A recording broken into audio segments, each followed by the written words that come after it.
नमस्कार दोस्तों। आज हम आपके लिए लेकर आए हैं भौतिक विज्ञान का अध्याय 1, जिसका नाम है प्रकाश का परावर्तन तथा अपवर्तन। तो चलिए आज की वीडियो को हम शुरू करते हैं। हमारा जो पहला प्रश्न है वो है कि प्रकाश क्या होता है। तो चलिए जानते हैं प्रकाश क्या होता है। प्रकाश ऊर्जा का वह रूप है जो हमारी आँखों को वस्तुओं को देखने में सहायता करता है, वही हमारा प्रकाश कहलाता है। और यह सीधी रेखा में चलता है तथा किसी माध्यम वस्तु की सहायता से हमारी आँखों तक पहुँचता है। प्रकाश के बिना हम किसी भी वस्तु को देख नहीं सकते हैं। कहने का तात्पर्य ये है कि प्रकाश जो है ऊर्जा का वह रूप है जो हमारी आँखों को वस्तुओं को देखने में सहायता करता है और ये हमेशा सीधी रेखा में चलता है तथा किसी माध्यम की सहायता से हमारी आँखों तक पहुँचता है। प्रकाश के बिना हम किसी भी वस्तु को नहीं देख सकते हैं। अगला है हमारा प्रकाश के स्रोत। दोस्तों, हमारे जो प्रकाश के स्रोत होते हैं वो दो प्रकार के होते हैं। जानते हैं कौन कौन से? पहला है हमारा प्राकृतिक स्रोत। अब जानते हैं कि ये प्राकृतिक स्रोत क्या होता है। वे स्रोत जो प्रकृति द्वारा स्वयं प्रकाश उत्पन्न करते हैं वे प्राकृतिक स्रोत कहलाते हैं। उदाहरण में लिखे हुए हैं सूर्य, तारे, जुगनू, आग, बिजली आदि।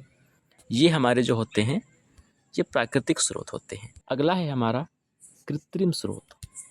अब जानते हैं कि कृत्रिम स्रोत क्या होते हैं। वे स्रोत जो मनुष्य द्वारा बनाए जाते हैं तथा प्रकाश उत्पन्न करते हैं वे हमारे कृत्रिम स्रोत कहलाते हैं। इसके कुछ उदाहरण हैं जैसे बल्ब, ट्यूबलाइट, मोमबत्ती, टार्च, लालटेन आदि। अब आगे हम बात करते हैं कि जब प्रकाश किसी सतह पर गिरता है तो वह कितने प्रकार से व्यवहार करता है। तो चलिए जानते हैं कि जब प्रकाश किसी सतह पर गिरता है तो उसका 3 प्रकार से व्यवहार हो सकता है। पहला है परावर्तन, जिसे हम रिफ्लेक्शन के नाम से भी जानते हैं। जब प्रकाश उसी माध्यम में लौट आता है तो वही हमारा प्रकाश का परावर्तन कहलाता है।